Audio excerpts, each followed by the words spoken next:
Bueno, a continuación vamos a tener la ponencia del compañero Francisco Rodríguez, el bueno,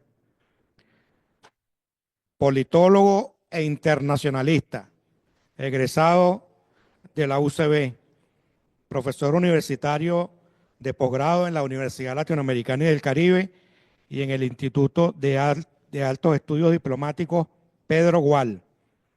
Ha sido diplomático en Suiza y en los Países Bajos. Por cierto, que esta foto que está aquí es que como cuando estabas en Suiza. No por porque sí, porque fue hace unos cuantos años. No, ese fue Pedro Guillén que puso esa foto.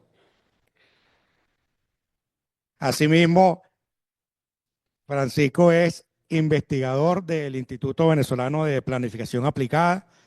Aprovechamos y saludamos al personal del instituto que está también conectado y aparte que es un gran amigo. La ponencia de Francisco es una ponencia clave, trascendental para el destino de nuestra patria, la democracia y el derecho al desarrollo de los pueblos. De manera que vamos a ver en perspectiva cómo Francisco nos plantea este desafío para el pueblo venezolano. Adelante, Francisco. Buenos días. Quiero agradecer, sumarme pues al agradecimiento a las autoridades, al doctor Ricardo Antonio, al ministro Ricardo Antonio eh, Molina y a Ricardo José Méndez Prieto, el vicepresidente. Agradecer su invitación a participar en este programa y asimismo pues saludar a todos los panelistas que me han antecedido y que luego me seguirán en la mañana de hoy. El tema que voy a desarrollar parte, como bien lo dijera el vicepresidente, de esa relación que es una ecuación soberanía más democracia. Y en esa sumatoria de términos, el resultado es precisamente el derecho al desarrollo de los pueblos. Pero ese derecho al desarrollo de los pueblos, que incluye esa dimensión de la democracia, tiene también amenazas. Y esas amenazas son las que inscribo en la contradicción presente hoy en el orden internacional entre imperio versus nación. El imperio y sus expresiones en el imperialismo y la nación organizada en estados nacionales, soberanos e independientes, que por lo demás se han formado contemporáneamente a partir de procesos fundamentalmente de descolonización. Si nosotros observamos la Carta Fundacional de San Francisco, donde emerge Naciones Unidas, en el año 45, solo la suscriben 51 estados. Pero entre ese momento y hoy, el último ingreso fue en el 2011, tenemos que lo que llamamos la ficción de comunidad internacional, hoy por hoy está constituida por 193 estados. Pero a esos 193 estados también hay que agregarle una decena de unidades también territoriales, independientes, soberanas, que no son miembros de Naciones Unidas, pero mantienen relaciones con otros países, incluso hasta con nombres que todavía no estamos suficientemente familiarizados. Por ejemplo, la República de Somalilandia o, por ejemplo, la República de Transnistria.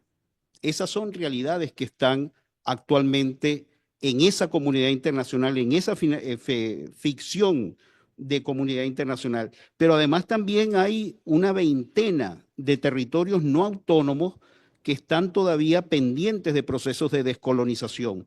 Por ejemplo, menciono brevemente Montserrat, las Islas Vírgenes Británicas, las Malvinas, que si bien las reclama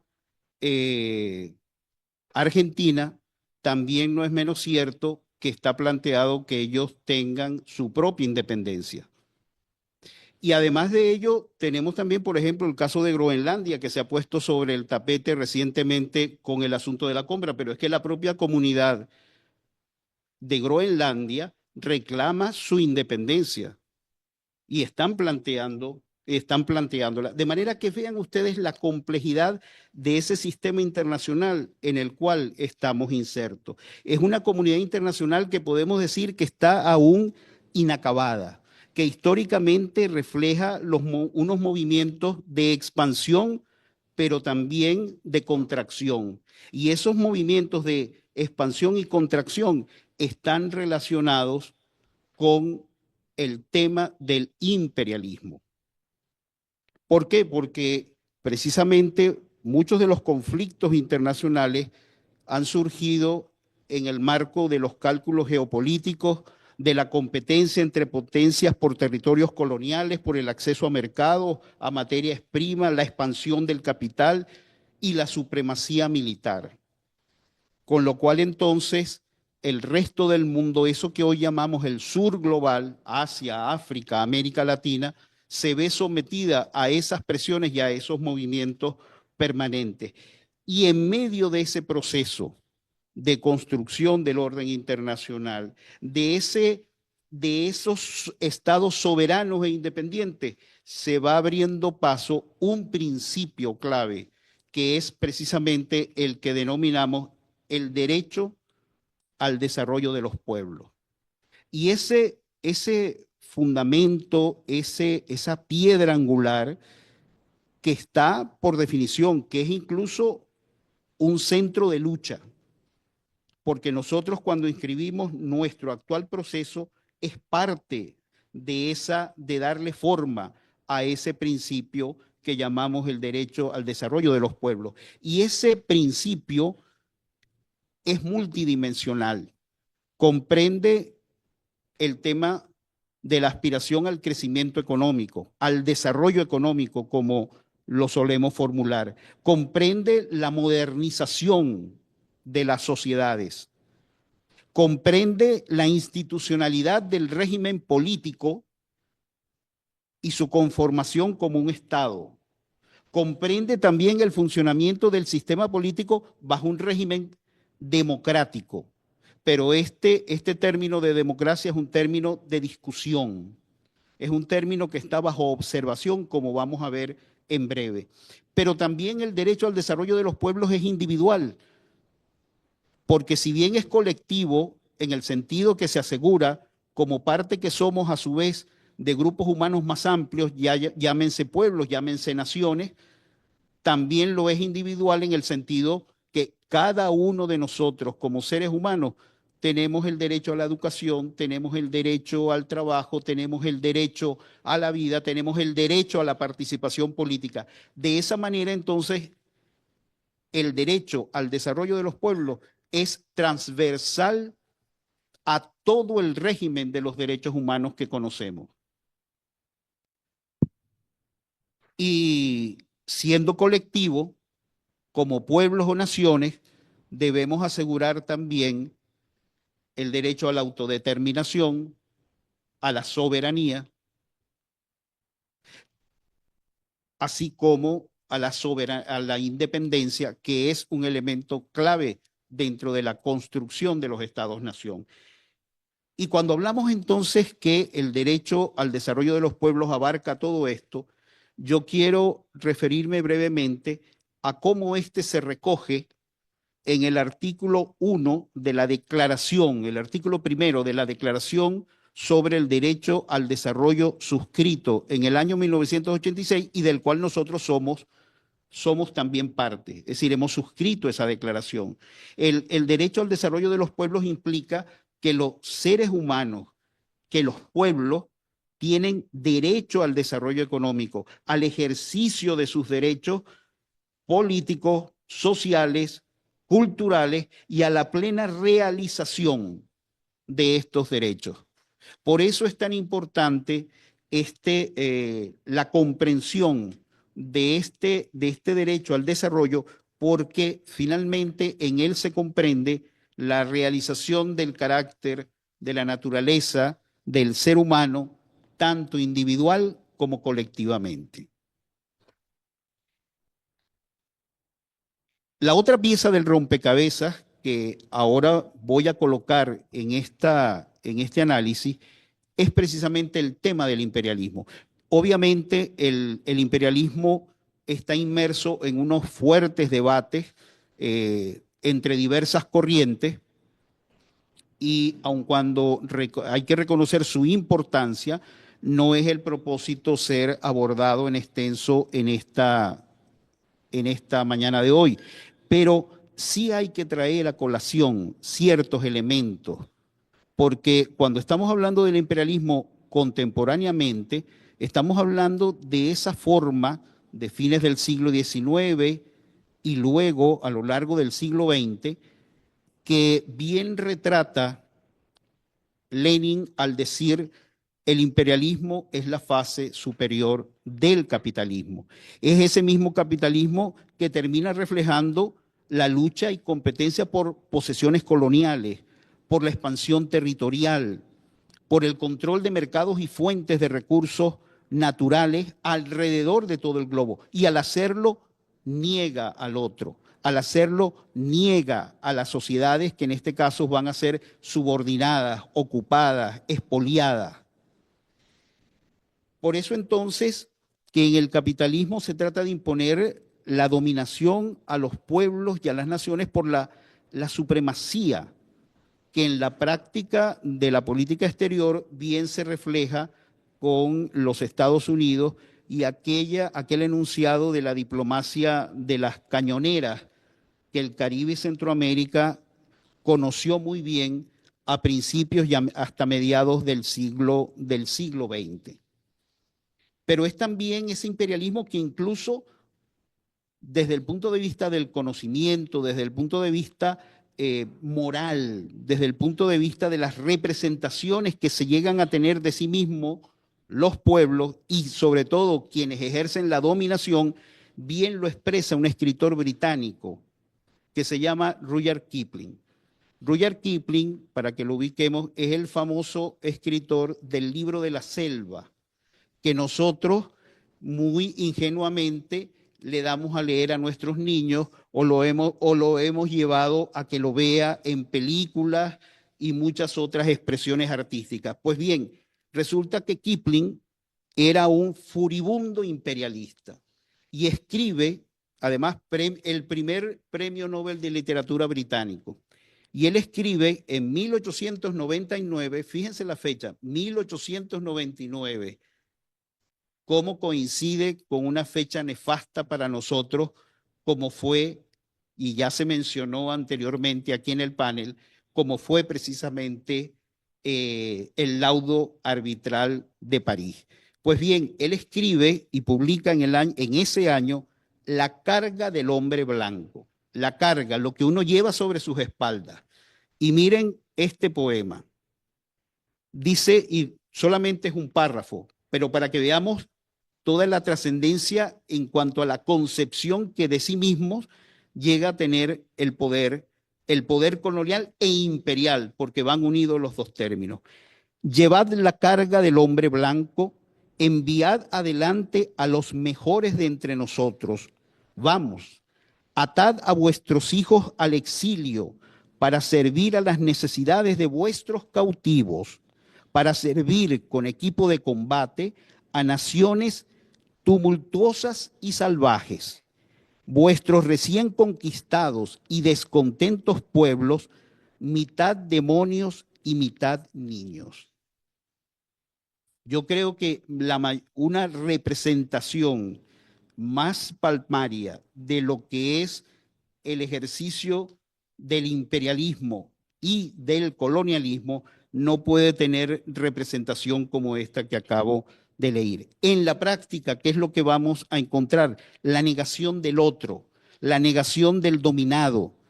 El imperialismo entonces impone una visión que en el proceso histórico va a pasar del progreso, término cargado de positivismo, al desarrollo, término cargado del liberalismo.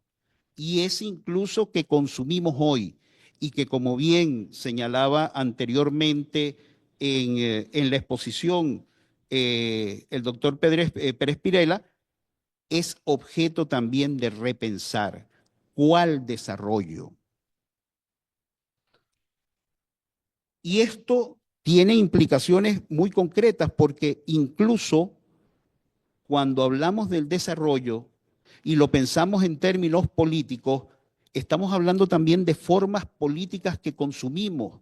Cuando hablamos de democracia, ¿de cuál democracia hablamos?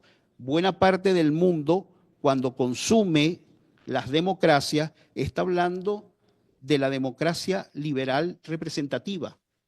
Está hablando en cualquiera de sus variantes, semipresidencial, presidencial, parlamentaria. Pero así es como se conoció, como se heredó y como se reproduce en las zonas dominadas, en las regiones dominadas, en los estados que aún no tienen incluso la real y verdadera soberanía y ejercicio de su democracia. Porque la democracia que impone el imperialismo es esa democracia liberal representativa. Y esa la vemos incluso o la podemos constatar con expresiones como, por ejemplo, en varias islas del Caribe, donde uno ve la democracia parlamentaria y aún incluso la sujeción o la ficción de ser parte de una unidad mayor que es el Commonwealth.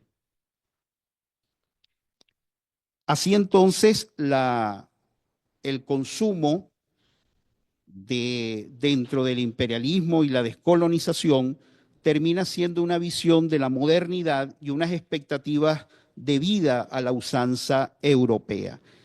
Y en este contexto de dominación colonial, de explotación económica, de coacción, de segregación, es que va emergiendo en la descolonización la aspiración por la democracia y el autogobierno, que bien representa un autor como Frantz Fanon cuando escribe su conocida obra Los condenados de la tierra, y tiene frente a sí toda la experiencia de la lucha argelina de liberación e independencia frente al imperio francés.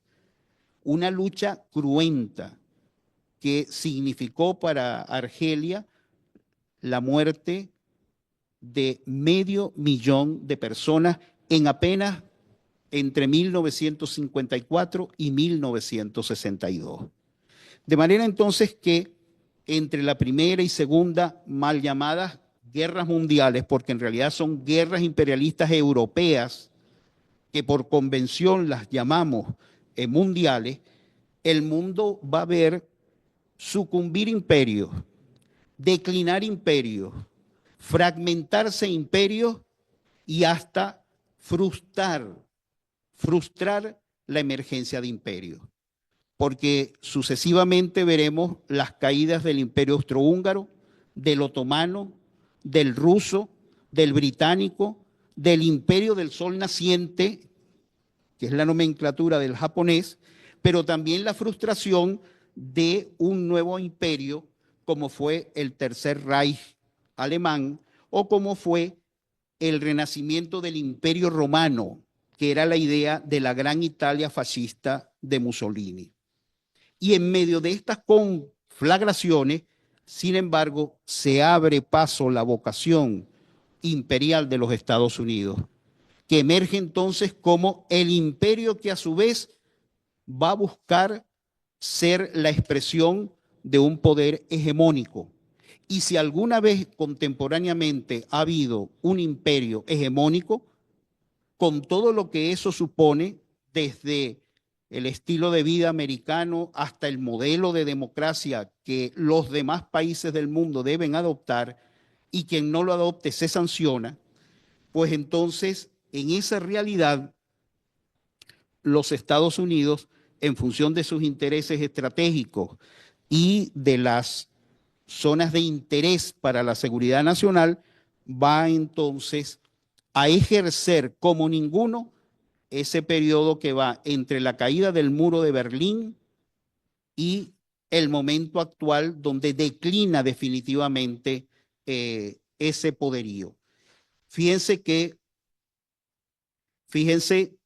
cómo ese régimen político que trata de ser validado, que chantajea, que manipula con los derechos humanos, llega a sustentarse sobre el poder militar, y hoy por hoy se estima que hay 750 bases militares estadounidenses alrededor del mundo y un poco más de 170.000 contingentes de Fuerzas Armadas en esas bases militares, que son mecanismos finalmente de control e incluso de intervención, como bien lo conocemos en América Latina, donde hay alrededor de unas 30 bases.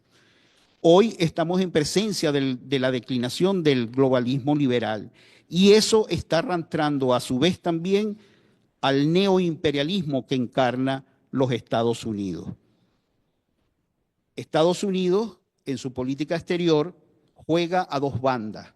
Por un lado, sostiene unas alianzas estratégicas, sostiene unos estados que los controla, que los permea, pero al mismo tiempo juega a reducir el tamaño de la comunidad internacional.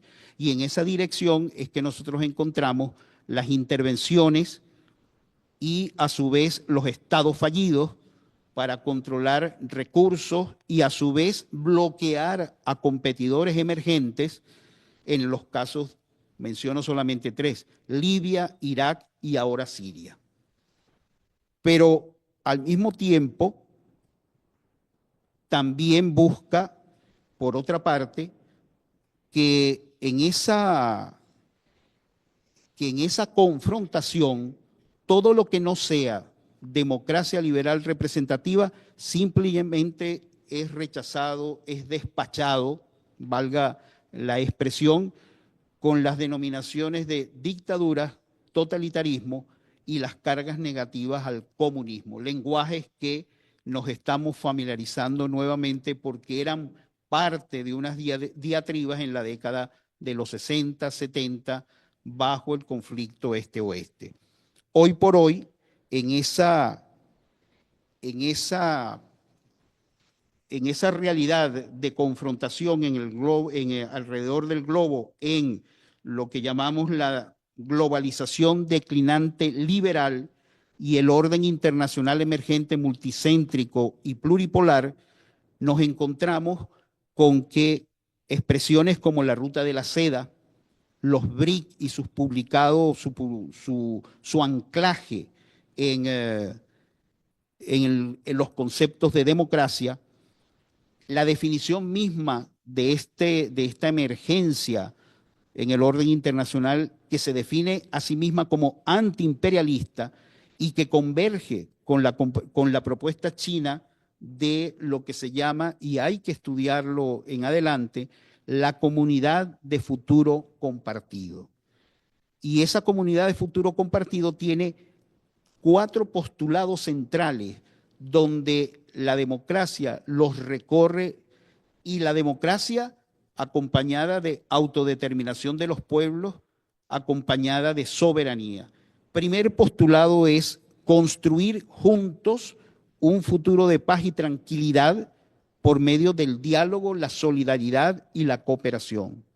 Eso solamente es posible dentro de una visión democrática del mundo. Segundo, construir un futuro de desarrollo y prosperidad procurando ganancias compartidas del desarrollo centrado en los pueblos y promover una globalización universal beneficiosa e inclusiva. Y aquí nuevamente entonces el término articulador es el derecho al desarrollo de los pueblos. Construir un futuro de imparcialidad y justicia como miembros iguales en la comunidad internacional, apegados a la ONU, a los principios de la Carta y al derecho internacional. Reivindicar lo que ha sido vulnerado. ¿Por qué? Por el ejercicio de los poderes imperiales. Y construir un futuro con una gobernanza global más justa y equitativa. Esto supone entonces colocar al derecho de los pueblos en el centro de desarrollo, y una reflexión final que quiero hacer.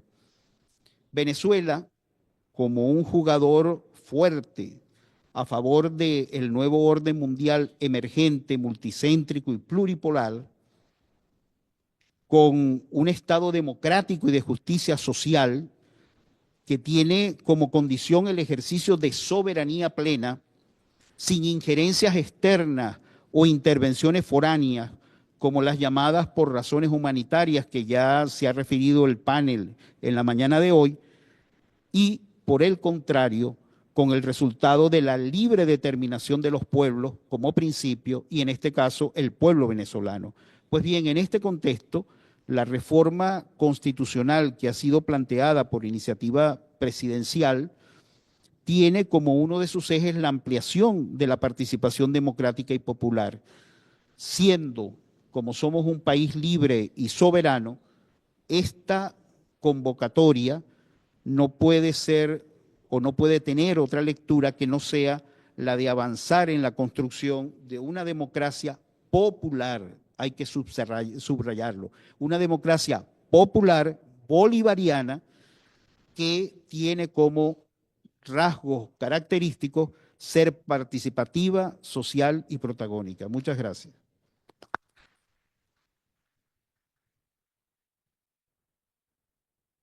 Muy bien, muy interesante, muy contundente el planteamiento del doctor Francisco Rodríguez, el bueno.